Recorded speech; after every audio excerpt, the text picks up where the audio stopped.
दीपक देता है रोशनी फैलाने की प्रेरणा, फलदायी वृक्ष देता है देने की प्रेरणा, मधुबन देता है महकते रहने की प्रेरणा, महान व्यक्ति देते हैं जीवन जीने की प्रेरणा। आओ प्रेरणा से दें हम सभी को प्रेरणा।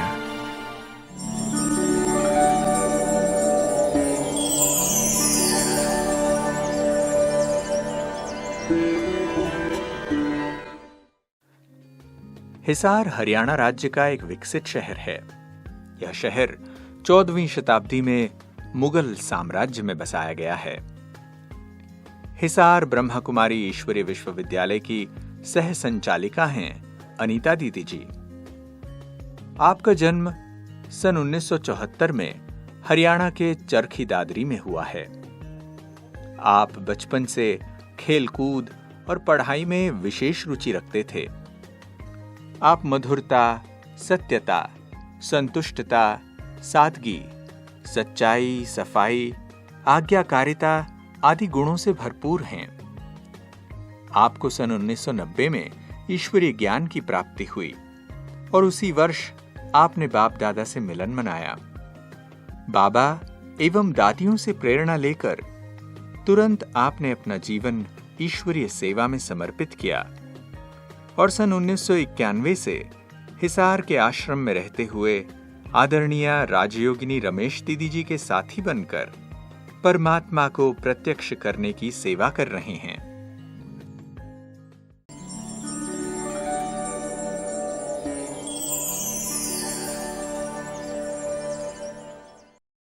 ओम शांति। मेरा जन्म एक साधारण और संपन्न परिवार के अंदर हुआ। परिवार का माहौल बहुत सात्विक और शुद्ध था। घर के अंदर भक्ति पूजा पाठ कीर्तन तो नहीं था, लेकिन सेवा भाव बहुत था। गरीबों को दान देना, भोजन खिलाना, वस्त्र देना, राशन देना, इस प्रकार का माहौल था। मुझे याद है हमारे परिवार के अंदर राजस्थान से एक परिवार आता था और हर वर्ष आकर के वो सर्दी के कपड़े, गर्मी के कपड़े, पूरे साल का राशन, इस प्रकार से वो सब कुछ लेकर के जाता था। परिवार के अंदर ऐसे तो कोई पूजा पाठ नहीं था, लेकिन घूमने के भाव से वैष्णो देवी गए और वैष्णो देवी, हरिद्वार आदि ऐसे कुछ स्थानों पर घूमने के लिए ऐसे जाना हुआ। और जैसे वैष्णो देवी गए तो वहाँ दुर्गा का फ़ोटो देखा तो मुझे लगा कि इस दुर्गा के फ़ोटो के अंदर कोई आकर्षण है। और उसके बाद से, उस समय मैं 7th क्लास में पढ़ती थी, मैंने कहीं भी मुझे कोई दुर्गा का फ़ोटो बेचने वाला मिलता था तो उससे मैं दुर्गा का फ़ोटो लेती थी, छोटा पोस्टर, और अपनी बुक्स के अंदर रखती थी। और कोई उनसे कोई मांगना नहीं थी, विश नहीं थी, कुछ चाहना नहीं थी कि मुझे दुर्गा जी से कुछ मिले, लेकिन बस उसका फ़ोटो देखती थी, उनसे मैं दृष्टि लेती थी। और इस प्रकार से मैंने 5-6 फ़ोटो अपने पास इकट्ठे कर लिए थे। मुझे बहुत अच्छा लगता था उनका फ़ोटो देखना। ऐसे ही ज्ञान में जब चले तो सबसे पहले मम्मी का ज्ञान में चलना हुआ। उसमें भी मम्मी का भी ज्ञान में चलना कैसे हुआ कि मेरे एक बुआ जी थे, उनके युगल ने शरीर छोड़ा। तो जैसे उनके युगल ने शरीर छोड़ा तो वो बहुत ज़्यादा डिप्रेशन में आ गए और उन्होंने कहा कि मैं भी सुसाइड करूँगी। और उनकी 4 बेटियां थी, तो कहने लगी कि मैं चारों बेटियों को भी अपने साथ ले करके सुसाइड करूँगे। तो पापा इस बात के कारण बहुत टेंशन में रहते थे और ज़्यादातर टाइम बुआ जी हमारे पास ही रहते थे। तो एक बार क्या हुआ कि उर्मिल दीदी जो ज्ञानामृत प्रेस में है, उनकी वो बुआ जी की फ्रेंड भी थी और क्लासमेट भी थी। तो उन्होंने, जैसे वो अपने घर आए चरखी दादी, तो उन्होंने बुआ जी से मुलाकात की और उनको ज्ञान सुनाया। तो जैसे उनको ज्ञान मिला तो बुआ जी का जीवन काफ़ी चेंज हो गया, उनको बहुत अच्छा लगने लगा। और उन्होंने आकर के, जैसे वो मोस्टली टाइम हमारे घर पर ही रहते थे, तो आकर के मम्मी को सारी ज्ञान की बातें सुनाई। और मम्मी को भी वो सेंटर पर, हिसार सेंटर पर लेकर के आई और मम्मी ने भी कोर्स किया। तो मम्मी ने कोर्स किया, मम्मी रेगुलर क्लास करने लगी, लेकिन घर से सेंटर थोड़ा दूर था, इसलिए मम्मी पूरे 1 हफ्ते की मुरली घर लेकर के जाती थी और मम्मी मुरली पढ़ती थी, डेली अपनी मुरली पढ़ती थी, योग करती थी। तो जैसे मैं 10th क्लास के अंदर थी तो मैंने एक दिन मम्मी से पूछा कि जब हम स्कूल से आते हैं तो आप ये क्या करते हो? तो मम्मी ने कहा कि मैं ये मुरली पढ़ती हूँ, मैं आश्रम में जाती हूँ और वहाँ का नियम है लहसुन प्याज नहीं खाना, और जैसे बताया उन्होंने टॉयलेट के बाद स्नान करना और ये रेगुलर मुरली पढ़ना, मेडिटेशन करना, ये हमारे नियम है।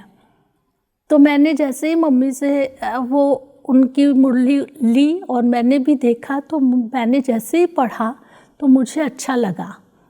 मैंने मम्मी के पास काफ़ी लिटरेचर भी था, तो उस लिटरेचर को भी देखा, तो उसमें बाबा की जीवन कहानी, जीवन को पलट देने वाली एक अद्भुत कहानी, वो मैंने उठाई और पढ़नी शुरू की। जैसे ही मैं वो बुक्स पढ़ रही थी, बाबा की जीवन कहानी मैंने पढ़ी, तो मेरा बहुत ज़्यादा इंटरेस्ट हो गया उस बुक को पढ़ने में और 2-3 दिन के अंदर ही मैंने बुक पूरी कर दी। फिर उसके बाद साप्ताहिकी पाठ्यक्रम मैंने लिया और उसको भी पढ़ लिया। परमात्मा का परिचय, इस तरह की बहुत सहज राजयोग, मैंने 5-6 बुक्स पढ़ी तो मुझे बहुत अच्छी लगी। और उनको पढ़ने के बाद मैंने मम्मी को बोला कि आप जो मुरली पढ़ते हो, आपकी ये मुरली मैं आपको सुनाऊंगी, आप पहले मत पढ़ना, जैसे मैं स्कूल से आऊँगी तो मैं आपको ये मुरली पढ़ करके सुनाऊंगी, तो आप भी सुन लेना और साथ में मेरी भी हो जाएगी। तो मम्मी ने कहा ठीक है। तो जैसे मैं स्कूल से आती थी, तो स्कूल से आई और जैसे खाना वगैरह खा करके मैंने मुरली को मम्मी को सुनाना शुरू कर दिया। 2-3 दिन ही हुए थे मम्मी को मुरली सुनाते हुए। मैंने मम्मी को एक दिन बोला कि बाहर सारी आंटियाँ अपने गेट के पास बैठी होती है, आपको अकेले क्यों? मैं कल से सब आंटियों को भी सुनाऊंगी। तो ऐसे ही गेट के बाहर जो आंटियाँ बैठी होती थी, सर्दी के दिन थे, तो वो लोग जैसे बैठ जाते थे, तो मैं उनके पास आई और मैंने कहा आज से आप लोग भी, ये मम्मी जो आश्रम में जाती है मुरली पढ़ती है, तो आप लोग भी सुनो, बहुत अच्छी बातें इसके अंदर है। तो ऐसे ही उनको सुनाना शुरू कर दिया और सुनाते सुनाते जैसे लगभग 6-7 महीने हो गए थे, लेकिन मैंने अभी तक सेंटर नहीं देखा था। मुझे मेडिटेशन कोर्स भी मैंने नहीं किया था, तो मेडिटेशन करना भी नहीं आता था, लेकिन बाबा के गीत चला करके, जैसे मम्मी बैठती थी तो बाबा के गीत चला करके मैं भी ऐसे ही बैठ जाती थी। मुझे सुबह उठना बहुत मुश्किल लगता था। वैसे भी परिवार के अंदर कोई भी अमृत वेले या सुबह जल्दी नहीं उठते थे, पूरा ही परिवार लेट उठता था, तो वैसी ही मेरी आदत थी, तो मैं सुबह नहीं उठ पाती थी। कोई एक आधा दिन 5 बजे अगर उठ भी जाती थी तो यही बोलती थी आज तो मैं बिल्कुल आधी रात को उठ गई थी। तो 5 बजे उठने को भी मुझे लगता था कि आधी रात को उठना है। तो इस तरीके से मेडिटेशन भी मैंने शुरू कर दिया। गीत चला करके बैठ जाती थी, गीत सुनती रहती थी, तो मुझे गीत बहुत अलौकिक लगते थे। ज्ञान धीरे धीरे बुद्धि के अंदर बैठने लगा, लेकिन कभी ये संकल्प नहीं था कि मैं ब्रह्मा कुमारी बन सकती हूँ या मुझे कोई ब्रह्मा कुमारी बनना है, ऐसा तो संकल्प मेरा नहीं था। लेकिन जैसे मेरी बड़ी सिस्टर की शादी हुई, तो उसकी शादी होने के बाद उसको दहेज के लिए बहुत तंग किया जाता था और वो बहुत दुखी रहती थी, परेशान रहती थी। तो मैं उसका जब सुनती थी तो मेरे मन के अंदर ये संकल्प आता था कि मैं कभी शादी नहीं करूँगी, मैं पढ़ूँगी और पढ़ करके जॉब करूँगी। और घर हमारा काफ़ी बड़ा था, तो मैं ये सोचती थी, एक रूम था, गैलरी से ही एंट्रेंस थी उसकी, तो मैं सोचती थी कि पापा को बोलूँगी कि मुझे ये रूम दे दो, आपके साथ भी नहीं रहना मुझे, लेकिन आपसे दूर भी नहीं रहना, यहीं पर ही मैं रहा करूँगी इस रूम के अंदर रहूँगी, जॉब करूँगी, सर्विस करूँगी और मैं अकेली रहा करूँगी। फिर ज्ञान में चलते हुए जैसे थोड़ा और टाइम बढ़ा तो 10th के पेपर मेरे हो चुके थे। तो एक दिन मम्मी आश्रम में जाने के लिए, थर्सडे का दिन था, मम्मी तैयार हो रही थी। तो मैंने मम्मी को पूछा कि आप कहाँ जा रहे हो? तो कहने लगी मैं आश्रम में जाऊँगी। तो 2 हमारे पड़ोस की आंटियाँ थी, वो भी पूरी बाबा की एकदम पक्की बच्ची बन गई थी, डेली मुरली सुनते सुनते। तो मम्मी ने कहा कि मैं आश्रम जा रही हूँ। तो मैंने कहा मैं भी आज आपका आश्रम देख कर के आती हूँ। तो मम्मी ने कहा कि नहीं, तुझे नहीं लेकर के जाऊँगी। तो मैंने कहा क्यों नहीं लेकर के जाओगे? तो उन्होंने कहा तुझे अगर मैं लेकर के गई तो तू वहाँ की वहाँ ही रह जाएगी, वापस मेरे साथ नहीं आएगी। तो मैंने कहा नहीं, मैं आ जाऊँगी, आप मुझे एक बार आश्रम दिखा दो। अब मुझे भी नहीं पता कि मैं इतनी जिद उनके साथ आश्रम जाने की क्यों कर रही हूँ, क्योंकि ऐसा कोई संकल्प नहीं था कि समर्पण का या ब्रह्मा कुमारी बनने का, क्योंकि मैंने कभी ब्रह्मा कुमारियाँ भी नहीं देखी थी कैसी होती है। मैं तो घर में ही ऐसे ही बैठ कर के मुरली पढ़ती थी। तो मम्मी मुझे मना करती रही। तो मम्मी जैसे एक बाथरूम में स्नान के लिए गई तैयार होने के लिए, तो मैं दूसरे बाथरूम में कपड़े उठाए और तैयार होकर के बैठ गई। तो जैसे ही मम्मी बाहर निकल कर के आई तो फिर दोनों आंटियाँ भी आ चुकी थी कि चलो क्लास का टाइम हो गया, चलते हैं, आश्रम में जाना है। तो मम्मी बैठ गई कि नहीं, मैं नहीं जाऊँगी, ये जाएगी, मैं जाऊँगी तो ये भी जाएगी, इसलिए मैं आश्रम में जाऊँगी ही नहीं। तो मैंने कहा कि आप आज एक बार दिखा दो मुझे आश्रम, मैं कौन सा रोज़ रोज़ जा रही हूँ, एक बार देखना ही तो है क्या होता है आश्रम, कैसा होता है आश्रम। तो उन आंटियों ने भी यही कहा कि एक बार जाने से थोड़े वहाँ रह जाएगी, कोई बात नहीं, इसको आश्रम दिखा दो, आज ले चलते हैं और अगली बार नहीं ले करके जाएंगे। तो जैसे उन्होंने भी कह दिया तो मम्मी भी मान गए और वो मुझे सेंटर पर ले करके आ गए। जैसे ही सीढ़ियाँ चढ़ करके सेंटर पर मैं पहुंची तो दीदी सामने ही खड़े थे। तो दीदी से जैसे ही मुलाकात हुई तो मम्मी ने बताया कि ये मेरी बेटी है और ये 6 महीने से लगभग 6-7 महीने हो गए हैं इसको मुरली पढ़ते हुए, तो आज मैं इसको सेंटर लेकर के आई हूँ। तो दीदी ने मुझे सीधा ही यही शब्द बोला, क्या तुम ब्रह्मा कुमारी बनोगे? तो मैंने ऐसे ही हाँ कर दी। मैंने कहा हाँ। तो दीदी ने कहा कि पीछे की दुनिया पीछे छोड़नी पड़ेगी। मैंने कहा ठीक है, छोड़ दूँगी। तो बस दीदी का वो कहना था और मेरे मन के अंदर ये संकल्प आ गया कि मुझे पीछे की दुनिया पीछे छोड़नी है, मुझे किसी को भी याद नहीं करना। वैसे मैं मम्मी के साथ बहुत ज़्यादा अटैच थी। तो जैसे ही उन्होंने ये बात बोली तो मैंने कहा कि ठीक है, पास्ट इज़ पास्ट, अब मुझे एक नया जीवन बनाना है। लेकिन फिर भी मेरे मन के अंदर ये नहीं था कि मुझे कोई यही रहना है, यही ऐसी वाइट साड़ी पहननी है, ब्रह्मा कुमारी बनना है। ऐसे बचपन के अंदर मुझे किसी भी कलर के कपड़े पसंद नहीं आते थे। परिवार वाले कोई भी एक ड्रेस मुझे दिलाने के लिए लगभग 2 महीने तक मेरे साथ जिद भी करते थे, मुझे डांटते भी थे, ये ड्रेस ले लो, ये ड्रेस ले लो। लेकिन मुझे कुछ भी पसंद नहीं आता था, कोई भी कलर पसंद नहीं आता था। लेकिन मेरी ड्रेस ख़त्म हो चुकी होती थी तो मुझे कुछ ना कुछ लेना है, तो मैं कोई ना कोई धक्के से वो मुझे दे देते थे, ला कर के रख देते थे, मेरी अलमारी में रख देते थे। तो फिर मैं उठा कर के उसको 1-1.5 महीने तक तो उसको ऐसे ही पड़ा रहने देती थी। अब नहीं है तो मुझे उठा कर के पहनना ही होगा, तो इस तरीके से मैं उसको उठा कर के पहनती थी। तो ऐसे सेंटर पर जब गई तो दीदी ने साथ में मुझे ये भी बोला कि ऐसी ही ड्रेस पहननी होगी। तो मैंने कहा ठीक है, कोई बात नहीं, वाइट तो अच्छा है। तो वाइट मुझे अंदर से वाइट ही मुझे शायद चाहिए था, इसलिए मुझे कोई भी कलर पसंद नहीं आता था। तो इस तरीके से मैं सेंटर पर गई और मैंने सेंटर का रास्ता देख लिया और उस दिन ही संकल्प कर लिया सेंटर पर, अब मैं यहाँ पर रोज़ आया करूँगी। और इस तरीके से घर के अंदर सब लोगों का ज्ञान के संबंध संपर्क में आना शुरू हो गया। घर से जब मैं यहाँ सेंटर पर आ रही थी तो मम्मी ने ऐसे ही मुझे बोला कि अब तो तूने संन्यास ले लिया, तू सन्यासी बन गई, तो अपने दिल की बात कभी किसी को बताएगी नहीं, तो मुझे कैसे पता पड़ेगा कि तू सुखी है या दुखी है।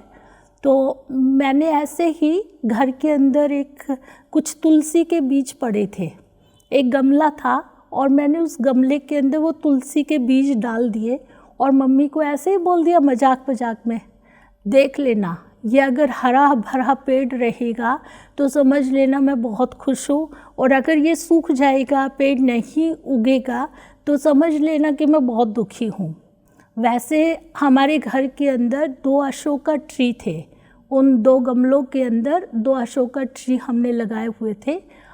जब से हमने जितने लगाए थे वो उतने के उतने थे, लगभग उनको 7-8 साल हो गए थे लगे हुए, लेकिन वो दोनों पेड़ उतने के उतने थे, वो बढ़ते ही नहीं थे।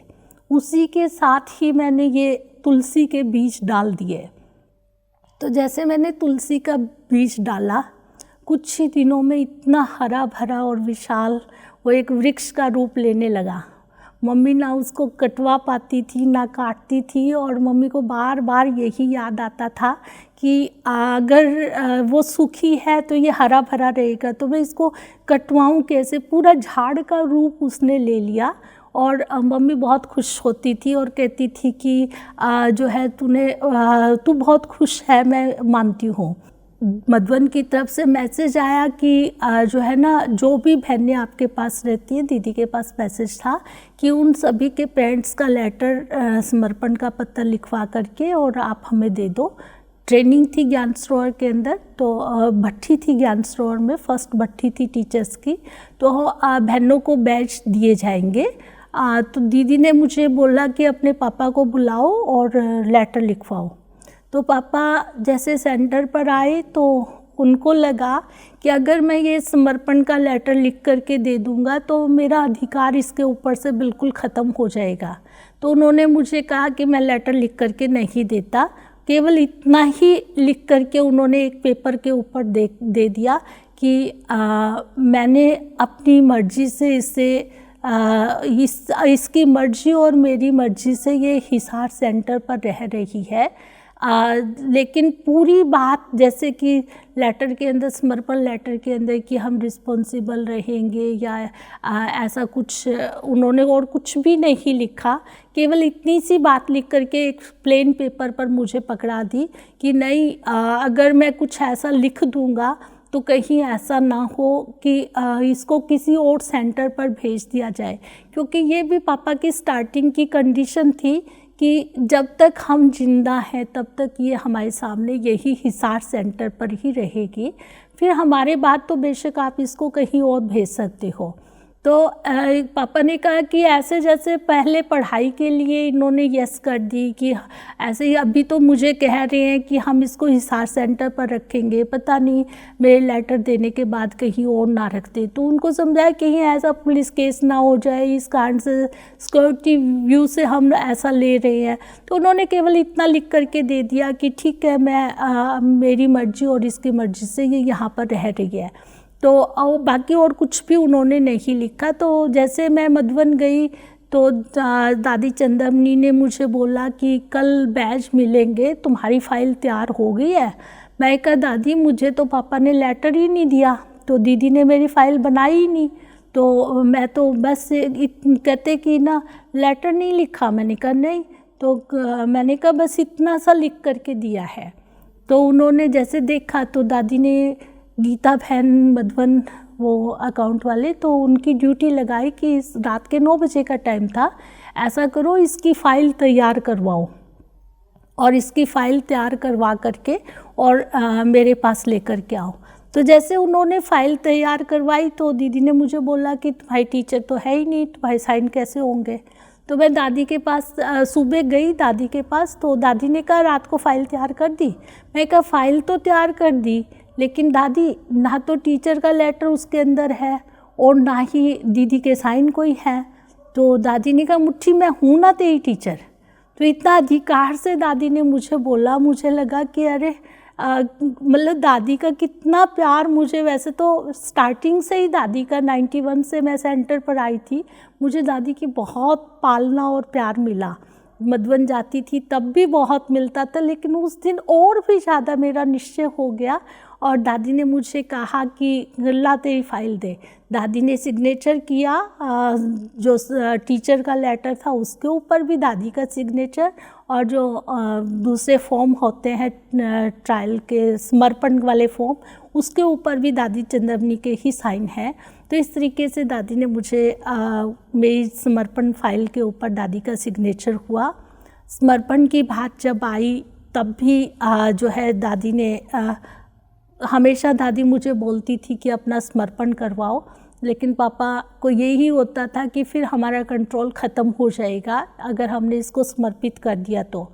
लेकिन 2018 में जब पीस पैलेस का प्रोग्राम हुआ, दादी जानकी जी यहाँ पर आई, तो उस समय फिर पापा को बहुत समझाया और कहा कि अब तक आपका कहना मान करके मैं यही हूँ और यही रह रही हूँ, और आप भी मानते हो कि दीदी मुझे कहीं नहीं भेजेंगे, तो अब तो मुझे समर्पित करवा दो।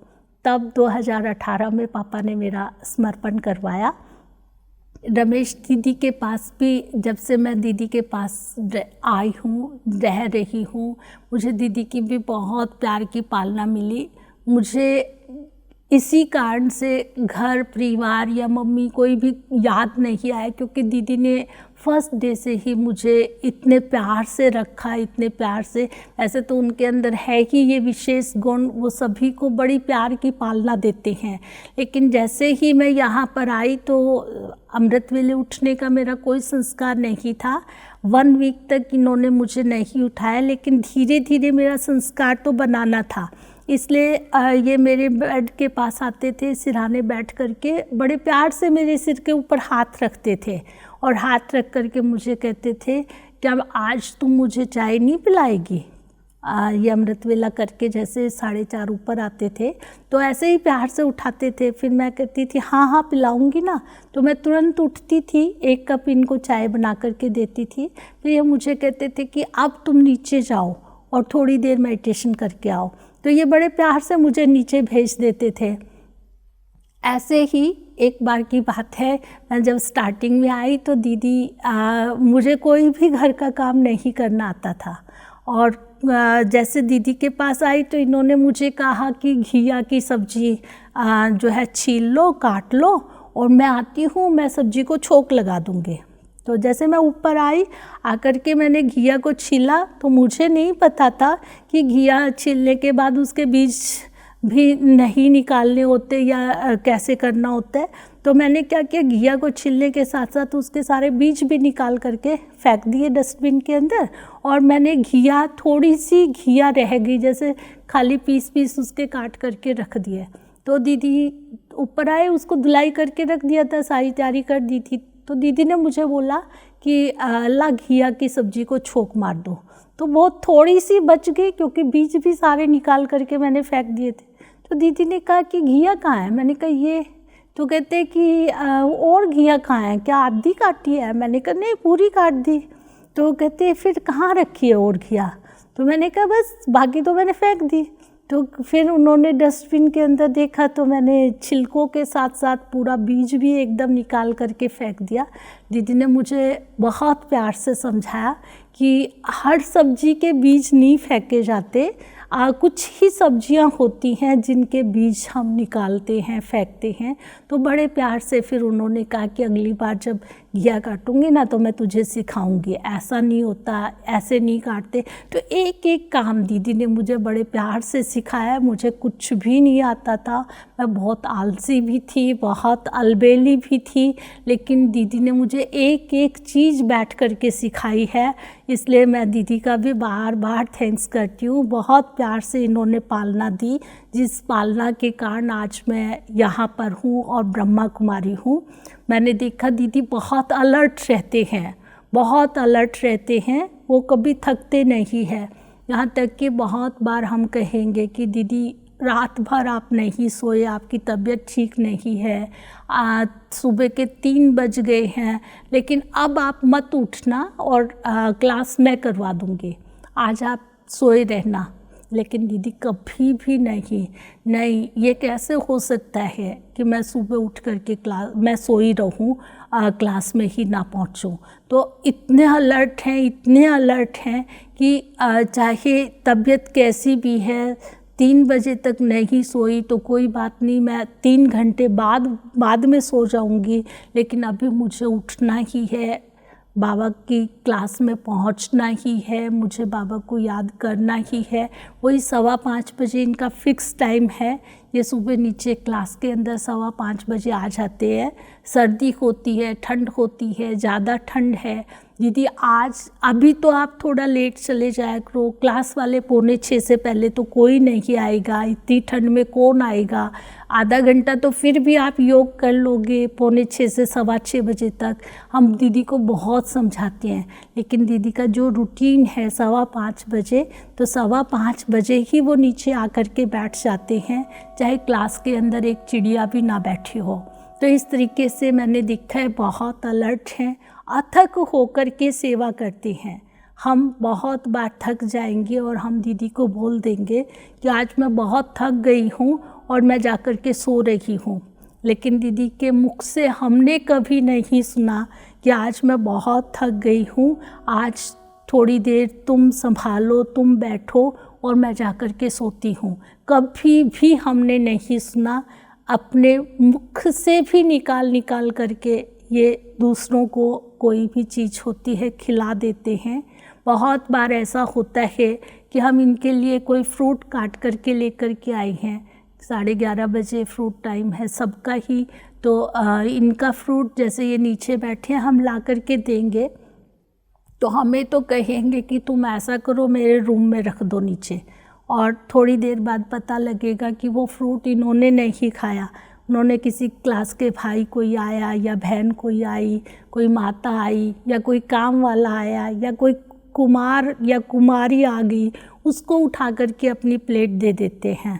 तो हम बहुत बार इनको बोलते हैं कि ऐसे आपका शरीर कैसे चलेगा, आप अपना ही खाना, अपना ही फ्रूट उठा करके दूसरों को दे दोगे तो बहुत बार हम कहते हैं कि आपको 2 प्लेट्स हम ला करके दे देंगे, तो 2 प्लेट्स के लिए भी बेशक आप 2 प्लेट रख दो, लेकिन इन्होंने कोई आ जाएगा, ये कुछ खा रहे होंगे तो उसी सेकंड अपना प्लेट ये दूसरे के हाथ में थमा देंगे कि नहीं मैं नहीं खा सकती। हमें भी बहुत बार बोलेंगे कि मैं नहीं खा सकती, मुझसे नहीं खाया जाता, तो मैं अपना दूसरे को अगर खिला करके मुझे उतनी ही खुशी मिलती है जितनी मुझे खाने से मिलती है, तो इसमें तुम्हें ऐतराज़ नहीं होना चाहिए। तो इस तरीके से दीदी को देखा है कि बहुत अथक होकर के सेवा करते हैं, बहुत सिंपल हैं, बहुत भोले हैं।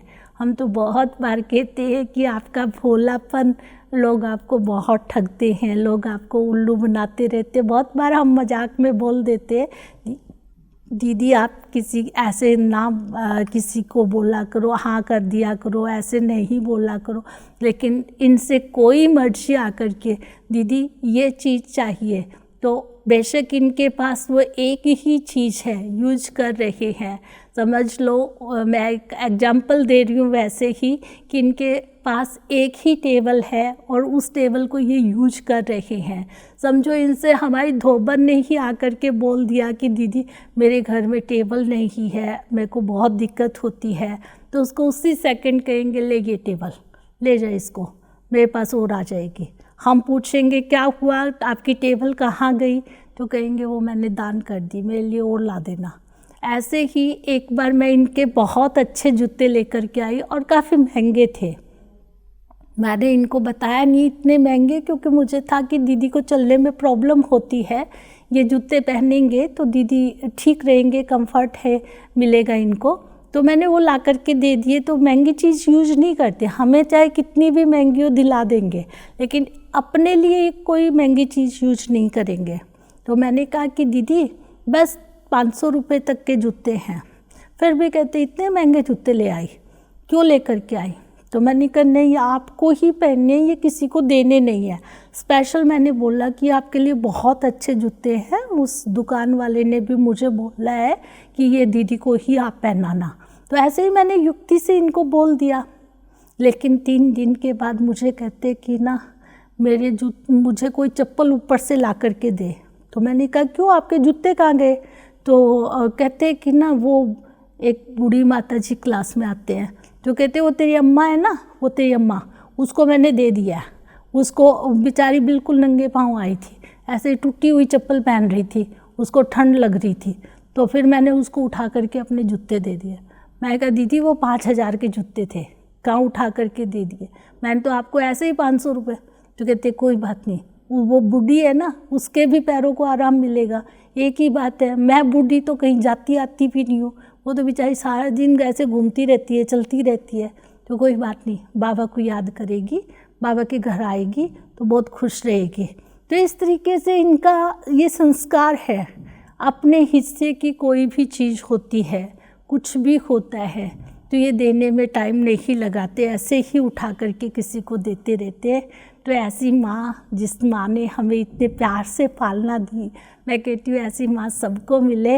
और मेरे जैसी जिस लड़की को कुछ भी नहीं आता था, मैं कहती हूँ कि बाबा का तो मदद है ही, बाबा की तो शक्ति है ही, बाबा की तो छत्र छाया है ही, लेकिन इस माँ की छत्र छाया थी जिस कारण से मैं आज सबके सामने हूँ, मैं कुछ करने के लायक हूँ।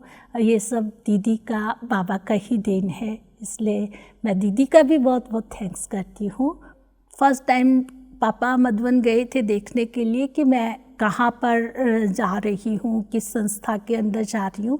तो उन्होंने राजयोग शिविर के अंदर फर्स्ट टाइम वो गए थे, तो उन्होंने मुझे आकर के बोला कि बहुत अच्छा जीवन है, ये बहुत अच्छी संस्था है, लेकिन अगर तुझे इसमें आना ही है तो शीलू बहन जैसा बनना है। क्योंकि उनको कोई बाबा या इस टाइप का तो ज्ञान नहीं था, स्टार्टिंग की बात है। तो उन्होंने मुझे बोला कि तुझे ना शीलू दीदी जैसा ही बनना है। शीलू दीदी को देखते हैं कितना ज्ञान वो सुनाती रहती है, अथक होकर के सुनाती है, क्योंकि राजयोग शिविर उस टाइम शीलू दीदी ही करवाते थे। तब से ही मैंने पापा को बोला कि ठीक है। तब से ही अपने जीवन के अंदर मैंने यही संकल्प किया कि शीलू दीदी की तरह से अपने जीवन को मुझे श्रेष्ठ बनाना है, ऊंचा बनाना है। तो विशेष मेरा अटेंशन रहता है कि अपने जीवन के अंदर सहनशीलता को लेकर के, एक बाबा दूसरा ना कोई, उसको सामने रख करके मुझे अपने जीवन को चलाना है। बाकी दीदी ने जैसे, दीदी से भी मैंने गुण लिया, अलर्ट होकर के रहना है, एक्टिव होकर के रहना है, अलबेलेपन को ख़त्म करना है। तो मैंने अपने जीवन के अंदर जो भी मेरे अंदर कमियां थी, बचपन की जो कमियां थी, उन सभी को मैंने निकाला। मैं बहुत जिद्दी थी। बचपन के अंदर मैंने जो बोल दिया था मैं वैसा ही करती थी, लेकिन आज मैंने अपनी ज़िद को, मैं ये तो नहीं कहूँगी 100% छोड़ दिया है, लेकिन फिर भी मैं अब मेरी जो भी ज़िद होती है वो पॉजिटिव के अंदर होती है, नेगेटिव के अंदर कोई ज़िद नहीं है। तो इस तरीके से मैंने अपने आप को सुधारा है। अलबेलापन, आलस, सुस्ती, उसको मैंने ख़त्म किया है। और विशेष मेरा आगे के लिए भी यही है, इस समय का जो पुरुषार्थ चल रहा है वो यही है कि जितना हो सके साइलेंस के अंदर रहा जाए, साइलेंस में रहकर अपना बाबा की याद में आत्मिक दृष्टि को पक्का करने का, सबको आत्मा भाई भाई के रूप में देखने का। बाकी छोटे बड़े के अंदर भेदभाव मेरे मन के अंदर बचपन से ही नहीं था। परिवार के अंदर ही ऐसा संस्कार था कि किसी को गरीब नहीं देखना, अमीर को बहुत ऊंचा नहीं देखना। तो एक समानता का भाव था। आज भी मेरी दृष्टि के अंदर वही रहता है, समानता का भाव। कोई छोटा या बड़ा नहीं है, आत्मा वही 84 जन्मों वाली है, इसके साथ हमारा वही सतयुग वाला ही रिलेशन है। तो यही भाव मन के अंदर रख करके आत्मिक दृष्टि जितना हो सके बना करके चलना है। पहले डर का, कमजोरी का संस्कार था, लेकिन अब धीरे धीरे बाबा ने उसको भी ख़त्म कर दिया है। अब मैं अपने आप को कह सकती हूँ कि मैं निर्भय हूँ, मुझे किसी भी तरीके से कोई भी डर नहीं लगता। तो निर्भयता का संस्कार मेरे जीवन के अंदर आ गया है और कायम रहे, इसके लिए मेरा पुरुषार्थ चल रहा है। तो आत्मिक दृष्टि का पुरुषार्थ सभी भाई बहनों के लिए भी मैं यही कहूँगी कि अगर अपने जीवन के अंदर पवित्रता को कायम रखना है, अपनी पवित्रता की शक्ति को बढ़ाना है, अगर हम कहें कि परम धाम वाली संपूर्ण पवित्रता को लाना है, तो इसके लिए विशेष हम आत्मिक दृष्टि का अभ्यास करें। अपने स्वभाव के अंदर, अपनी व्यवहार के अंदर आत्मीयता को लेकर के आए। अंत समय में यही है कि हमें अपनी संपूर्णता को प्राप्त करना है।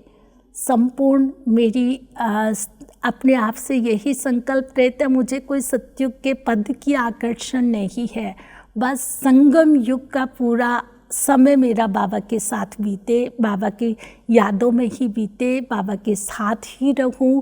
एक दिल का संकल्प है, बाबा मैं आपकी हूँ, आपने मुझे अपना लिया, अपना बना लिया, मेरी बुद्धि को इधर उधर भटकने ही नहीं दिया, कहीं जाने ही नहीं दिया। तो मुझे इस बात का बहुत नशा रहता है कि मुझे किसी भी प्रकार की कोई मेहनत नहीं करनी पड़ती, क्योंकि केवल बाबा को ही सुना, बाबा को ही जाना और बाबा की ही बन कर के रह गई। तो यही मेरा पुरुषार्थ रहता है कि मेरी मन में, मेरी दृष्टि में, मेरी वाणी में, बस दिल में एक बाबा ही रहे, एक बाबा, दूसरा न कोई, एक बल, एक भरोसा।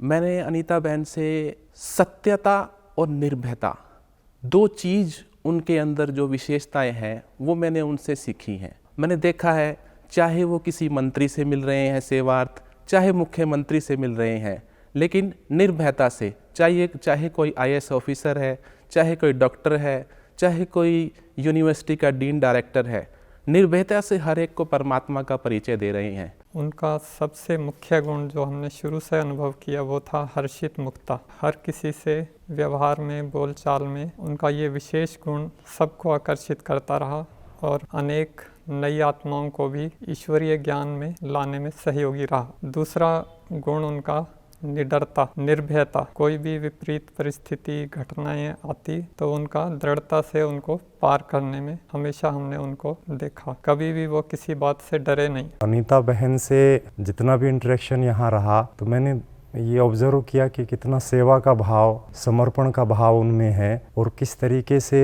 वो अपनी जीवन शैली से, अपनी सेवा के भाव से, समर्पण के भाव से हम सभी लोगों के जीवन में सकारात्मक बदलाव लेके आने की कोशिश करते हैं। और जब भी उनसे बातचीत होती है, कई बार फ़ोन पे भी बातचीत होती है, तो बड़ी आत्मीयता से वो बात करते हैं। कोई भी प्रोग्राम होता है सेंटर पे, उसकी सूचना हमें देने की कोशिश करते हैं। उनके अंदर बहुत सी क्वालिटी है।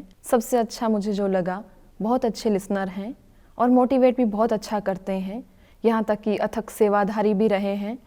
और वहाँ तक कि हम उनके अंदर जो सीख रहे हैं, जो मैंने प्रेरणा ली उनसे, तो वो ये ली कि जीवन में चाहे कितना भी संघर्ष हो, कि संघर्ष तो चलता ही रहता है, लेकिन फिर भी हम अगर नहीं हारते तो एक दिन हमारी जीत हो ही जाती है।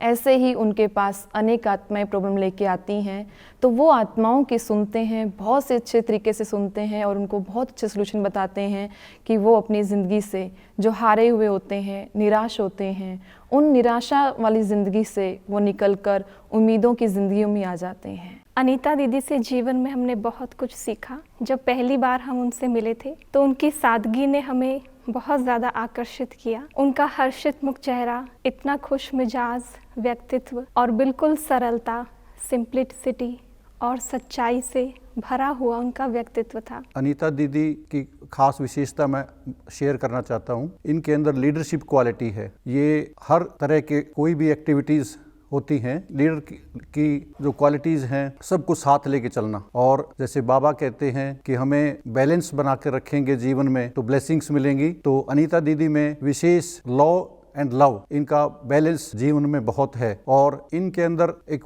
प्यार देने की जो माँ की भावना है, मातृत्व जो है, ये सब का ध्यान रखते हैं। आप में विशेष बातें जो मैं नोट की हैं, जो मैं जानता हूँ, आप में सच्चाई का गुण बहुत ज़्यादा है। आपके अंदर उच्च विचार बहुत है। कोई भी अगर कार्य करना है, माना कोई आश्रम के लिए, सेवा केंद्र के लिए भवन का ही निर्माण करना है, भवन को ही खरीदना है, तो इतना बड़ा बनाना है कि बहुत सी संख्या उसमें आ सके। दूसरा, कोई प्रोग्राम भी करना है, कोई कार्यक्रम करना है, इतना रॉयल रूप से करना है कि जिससे बहुत सारी सेवा हो सके। और सबसे बड़ी बात मैं ये देखता हूँ कि आपके अंदर जजमेंट पावर बहुत है।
जाती